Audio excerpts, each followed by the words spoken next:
All right, Ultra Hoops Nation. My name is Reed Nelson. This is Izzy Alkafas. This is This Week in Rec. Week 4, we'll start off tonight with a game winner, Nick Battaglia of the Barracudas in overtime over the Bad Boys.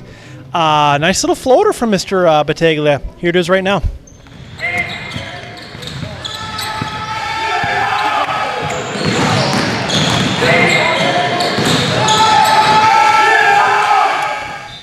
That was Nick Battaglia of the Barracudas with the game winner. Good for them. You know, that was a back-and-forth game. Went to overtime. I did not think the Cougars were going to pull it out. They did. And they continue to progress. They still lack size, but there's an absolute progression on that team. Yeah, I agree. I mean, I like watching them play. Good group of guys. Good group of guys. I like the organic growth that you always talk about. They came in the league together. They've stuck together through thick and thin. A lot of thick.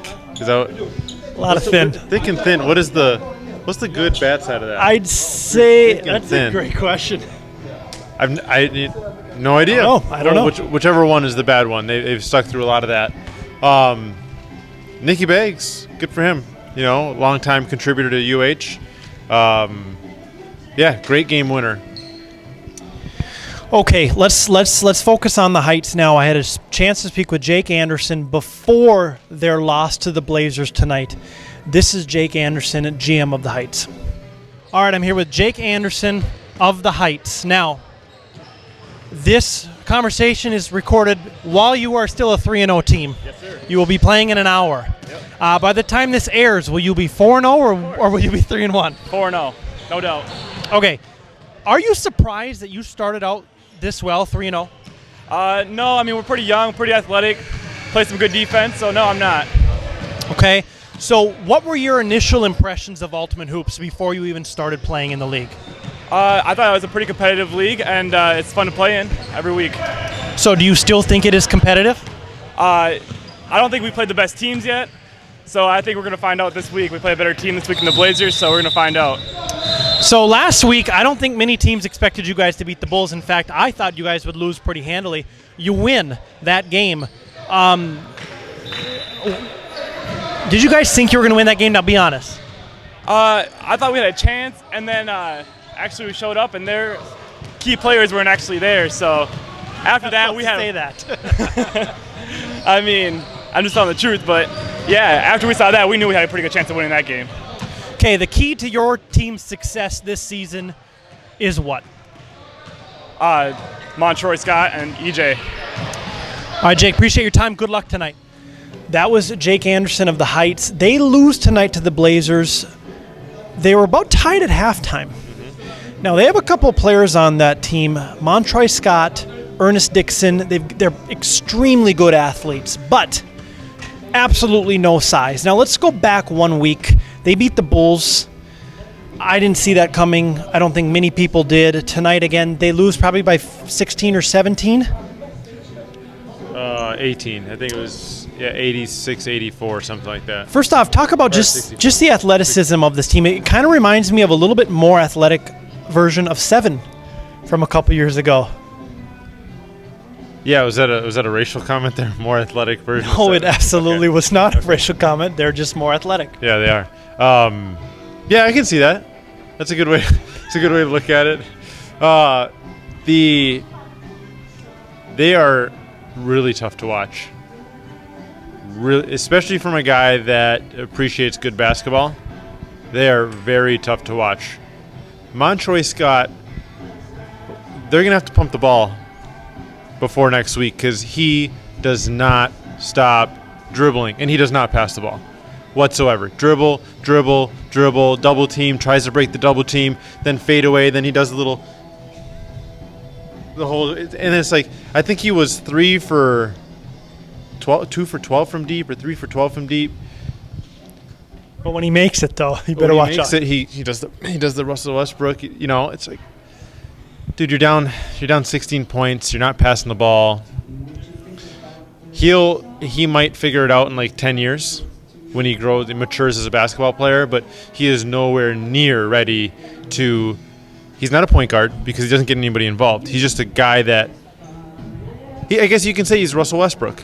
Takes bad shots, doesn't pass the ball, forces the issue way too much, but he's got loads of talent. Like, if he ever figured it out upstairs, that kid's going to be really good in this league for a long time if he wants to be.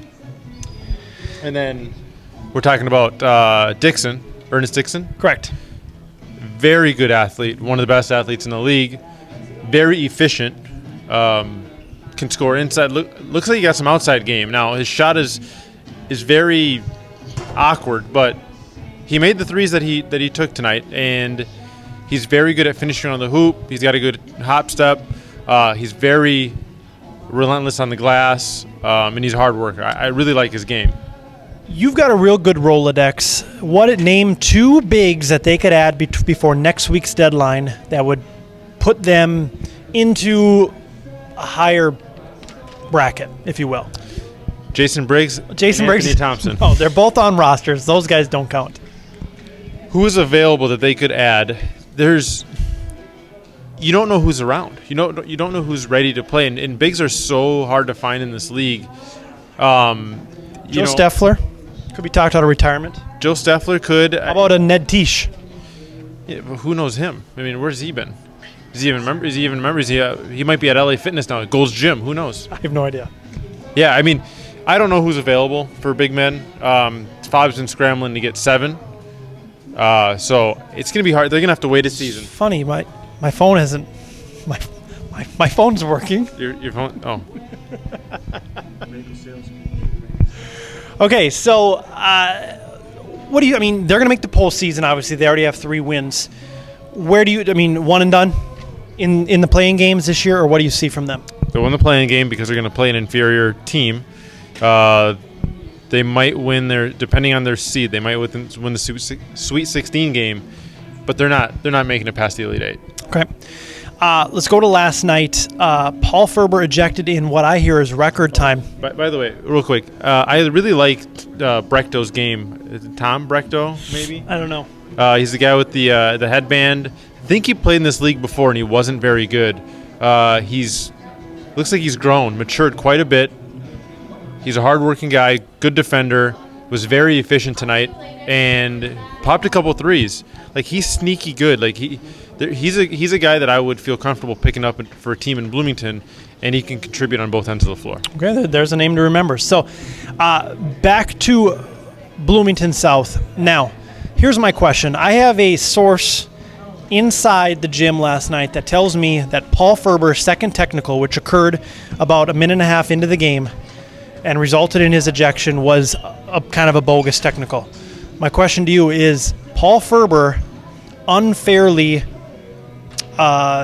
picked on by the referees based on his past? No, I mean, it's kind of like this. It's the guy that's got the DUI plates. He's going to get pulled over for little thing that he does at this point. I mean, that's what Paul has become. He's targeted himself. He's created this personality and this persona on the court that refs don't want to put up. They've put up with this shit for 4 years. They're over it, you know. So yeah, what is it? The whiskey plates. Yeah. The whiskey. Let's move on from the whiskey plates. But yeah, he is the whiskey plates of basketball. Rec. Okay, but is it fair? Because if I do that, I'm not getting ejected. You're not getting ejected. Even a guy like Johnny Webb probably isn't getting ejected. Johnny Webb's getting a year suspension. So let me ask: is it fair that he's on? I mean, essentially the shortest leash of all time. Yes, because here's the thing: a precedent needs to be set. He needs to realize that he can't keep yapping every game. So here's the thing: Chris Borer teed him up twice because he told him to stop talking, and he probably said something. Right now, he gave him a warning, said stop talking. Paul said something else or did whatever he did during the second technical. He's got to figure it out. Like, if refs are going to eject him quick, if he's going to get the yank quick, he's got to keep it together. Like, he's got no leash. So why is he pressing the envelope? He's got to keep it together, period. His team needs him. The Rebels are not good without Paul Ferber. They're not good. They're a very poor team without Paul Ferber. Dustin and Jansen cannot do what they do without Paul. they're great, phenomenal defenders, Dustin and Jansen are. But without Paul, they cannot be as good as they want to be in terms of really putting the pressure on, because they let guys go by them. And if Paul's not there, nobody's there. So for the sake of the team, he needs to shut up and just play. I want to talk about another team in Bloomington, a team that is not getting a lot of publicity, and maybe they should. The Shockers. Okay, now let's take a look at Shockers from last quarter to Shockers from this quarter. Shockers lose a not-so-key contributor in yours truly and add a slightly similar player in Zhao Li. Yep. Okay, the Shockers were the 5 seed last quarter. They're markedly better this quarter on paper. What do you see in store for the Shockers for the last 4 games of the season plus the postseason? They're a good team. I think they need another season to gel. Because you see inconsistencies in their game quite a bit. Zhao's a great addition. They need to do a little bit better job defensively overall. But they definitely have the potential. They should get Zhao. Zhao is very good when he's set up. Right? He can do the whole thing. Shebang. He can do it all. You give him the ball, he can score. But he's even better if he comes off double screens, catch, shoot. He's making that every time. So for them, if they want to maximize his abilities, I would run the offense through double screens for him and then set back screens and have Jake roll off of these players as a second option. So you set 2 screens for Zhao, and then you are able to set another back screen or some sort of screen for Jake. He rolls off of the initial screen, and then you got the option for Zhao, and then you have an option around the hoop for Jake. Teams in this league do a bad job of communicating, do a bad job of switching. So if you can make things confusing on teams, majority of them outside of a few of the elite teams, you're going to score whenever you want. And Jake is the best scorer around the hoop in rec, and Zhao is the best shot from the perimeter in rec. You have 2 elite weapons, use them. Are they big enough to win a Gold Cup? Small teams can win, but they have to be extremely efficient. So yes. When was the last small team to win a Gold Cup? The Gorillas weren't big. They had Helmy. Chris is a, he's more of a small forward. Chris isn't a big guy at all. Yeah. He's a very small guy. Yeah, he's just. But you can say Jake's. I'd say Jake plays bigger than Chris. 20-pound difference there. Chris has got 20 pounds on Jake. Are we talking about Thompson, or are we talking about Chris Maher, Jake Gave? So Jake Gave's like 180 pounds. You think Chris Maher's 200 flat? Chris is 207. So Jake's 187. I'll take the bet. That what? What's the bet? Jake is well over 187. He's over 187. I'll take that bet. Lunch. Okay, yeah, lunch. Perfect. 187, Jake Gave. But here's the thing, though. I want Jake Gave. Listen, I don't want a measured Jake Gave at the end of the day after he's drank all his water. I want him in the morning, on the scale, waking up. No, finish of the day. What we'll do, I'll let Jake play a game, sweat off all the water, and then we're going to go down there next week and weigh him at the official weigh-in. And I want him to, in his little tights, and I want him to. I still would prefer a morning weigh-in, but we'll see. Dude, he's well over 187. Well over 187. I was 180 last summer. Well, and how big is Chris?